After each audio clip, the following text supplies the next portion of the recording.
So Halifax, Nova Scotia. By 1917, it was like super crucial to the Allied war effort in World War I. Picture this.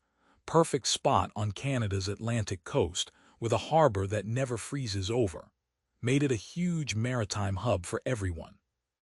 Think secure base for convoys, getting supplies where they needed to go, and prepping troops to head to Europe. But Halifax was important way before WWI, too. It was a big deal naval base for the British Empire, and the harbor was key in wars like the American Revolution, and even when Napoleon was causing trouble.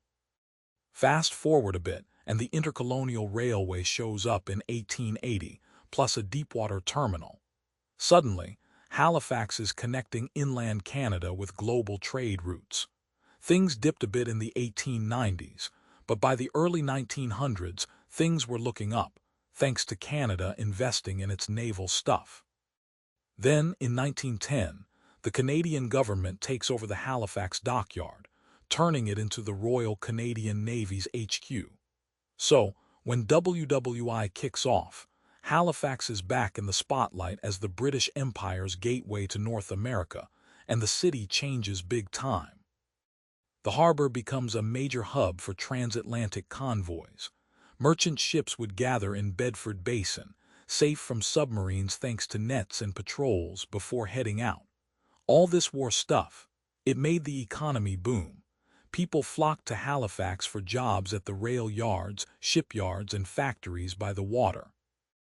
Women, they started working like never before, filling in for the guys who went to war.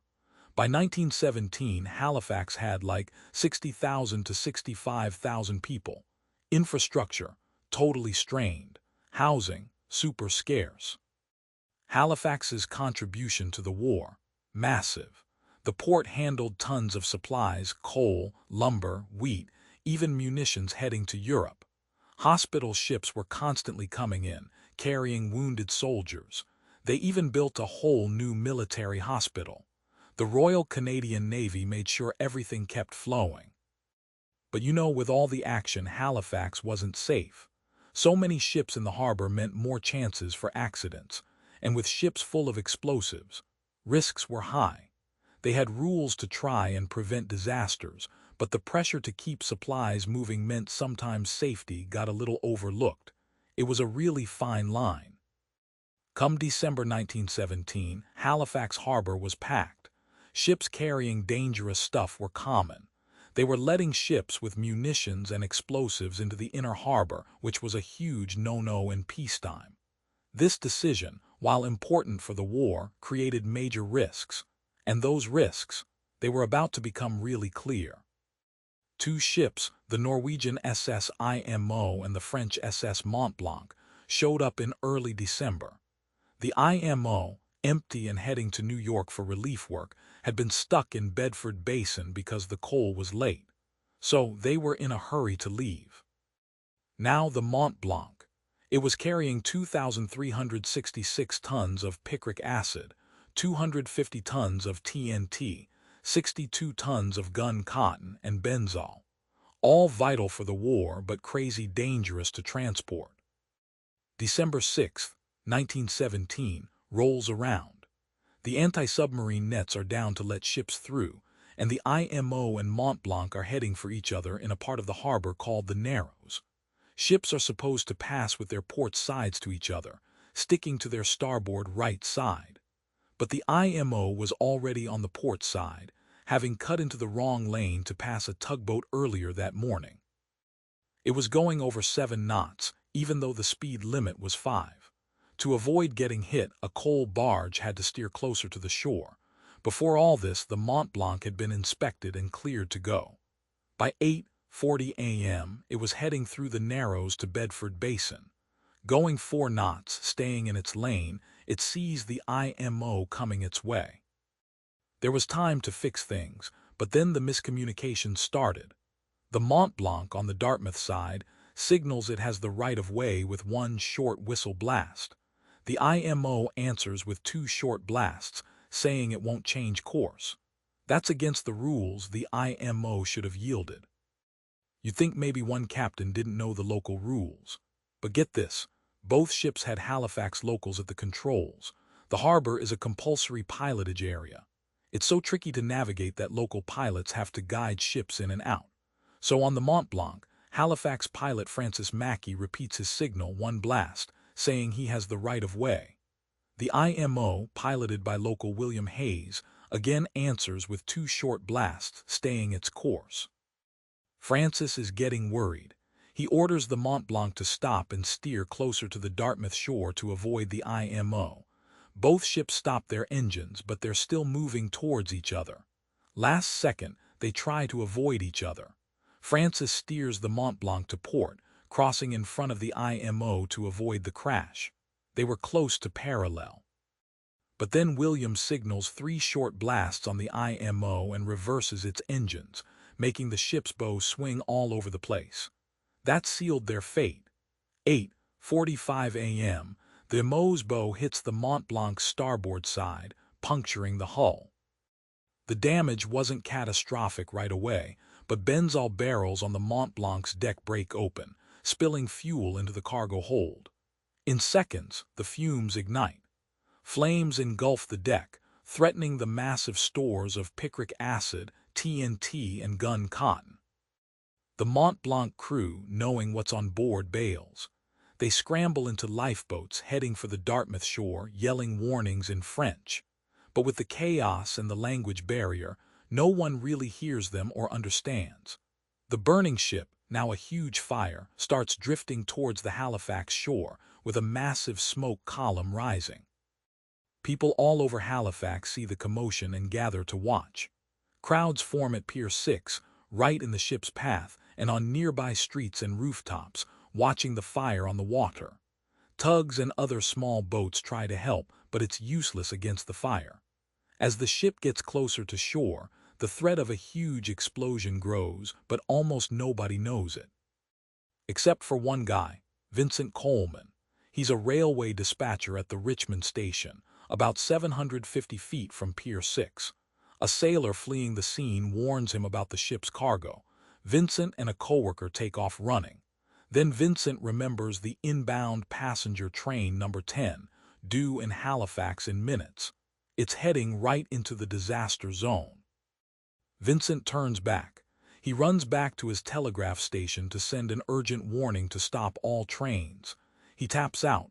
Hold up the train. Ammunition ship afire in harbor making for Pier 6 and will explode. Guess this will be my last message. Goodbye, boys. Moments later, at 9:04 a.m., the Mont-Blanc's cargo explodes with insane force. The blast obliterates the ship, sending a shockwave out at over half a mile per second. The temperature at the center hits about 9,000 degrees Fahrenheit, igniting a fireball that consumes everything. The shockwave levels buildings across a 1.6-mile radius, destroying the Richmond district. Homes, factories, businesses, all rubble. Windows shatter as far as 62 miles away. The sound of the explosion, heard over 125 miles away. Thousands are injured by flying debris, collapsing buildings, and shards of glass. Fires break out all over the city as stoves, lamps, and electric wires ignite. The Richmond railway yards are destroyed. The North Street Station, one of Canada's busiest, is heavily damaged.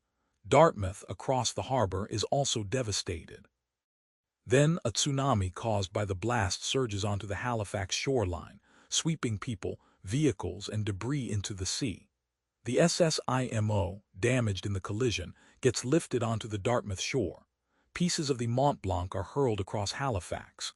The ship's anchor shank, over half a ton, lands nearly 2.5 miles away in Northwest Arm, where it still is today.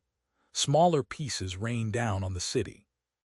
Vincent's telegraph message reaches stations along the Intercolonial Railway, stopping incoming trains and saving tons of lives. Passenger train number 10, minutes from the danger zone, stops safely.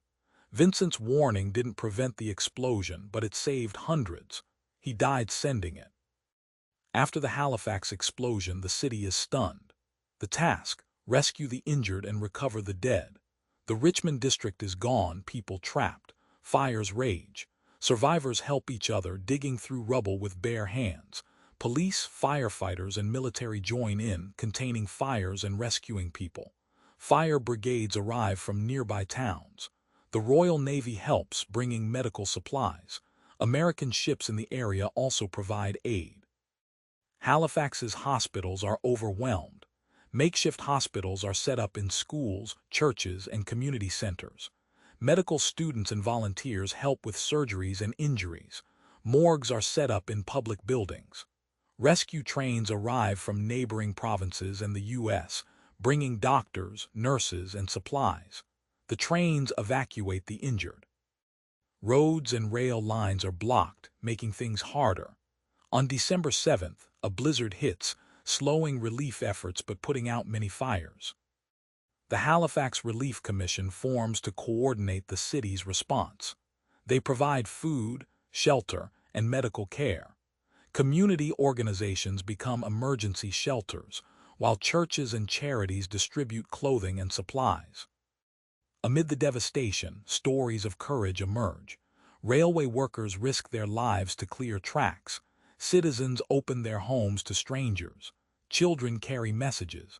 Volunteers search for survivors. The immediate rescue effort lasts a few days, but rebuilding Halifax takes years. More than 2.5 square kilometers of the city are leveled. Buildings that withstood the blast are consumed by fire. Streets are impassable. The tsunami destroys docks, warehouses, and ships. In Dartmouth, the Mi'kmaq settlement of Turtle Grove is gone, no survivors. The city's infrastructure is ruined.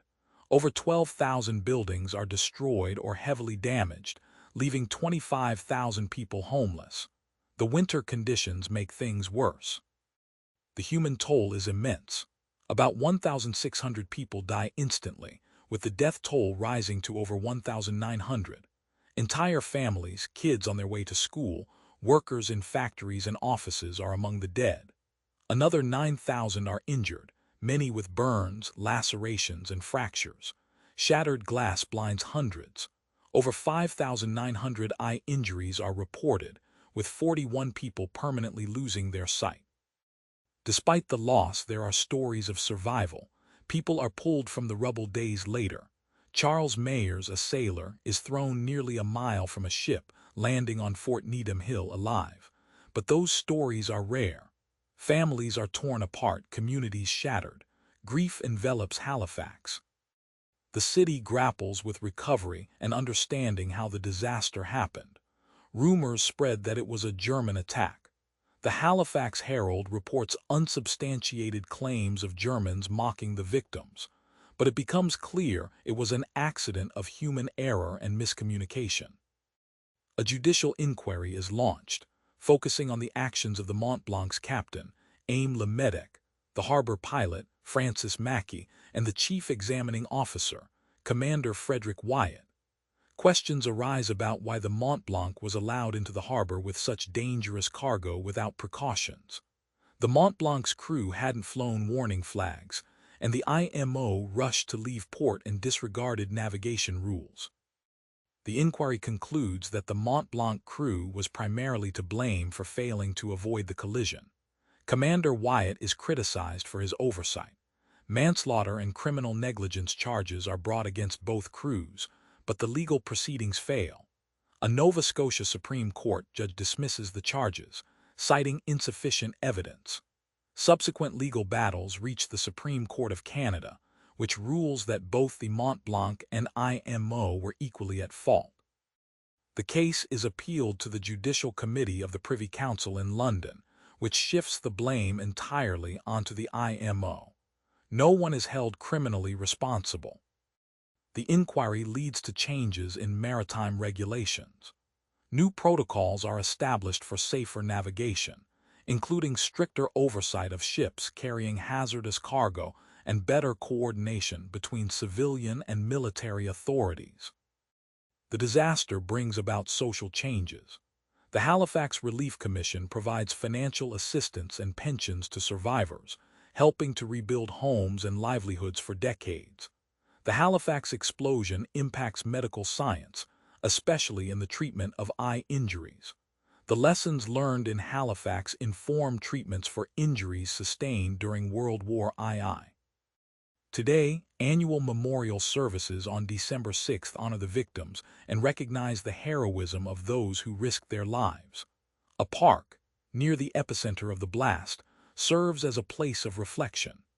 The site's bell tower is inscribed with the names of the victims, a tribute to the lives lost and the resilience of the survivors.